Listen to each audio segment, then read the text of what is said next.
এই মুহূর্তে দেখুন আজকের শাটডাউন, আজকের কোটা সংস্কার আন্দোলন নিয়ে ইসলামী আন্দোলন বাংলাদেশ পীর সাহেব চরমরায়ের বিশাল একটি মিছিল আপনারা দেখছেন। তারা ইসলামী আন্দোলন বাংলাদেশ তারা লিখে এনেছে ক্যাম্পাসে ছাত্রীরা শারীরিকভাবে কেন শিকার হয়েছে এবং সেই সঙ্গে কোটার যৌক্তিক সংস্কার দাবি করে তারা মেধার অধিকার বাস্তবায়ন চাইছে।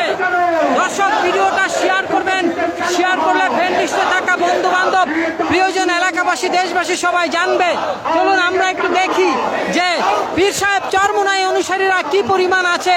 ইসলামী আন্দোলন বাংলাদেশ পীর সাহেব চরমোনাই এই মুহূর্তে বিজয়নগর দিয়ে মিছিল করে এগিয়ে যাচ্ছে।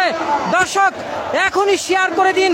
মোবাইল ডাটা কিন্তু তেমন কাজ করে না, আপনারা শেয়ার করে দিন। যখন মোবাইল ডাটা কাজ করবে তখন কিন্তু অনেকেই দেখবে আপনার ফ্রেন্ড লিস্টে থাকা বন্ধু বান্ধব। এই মুহূর্তে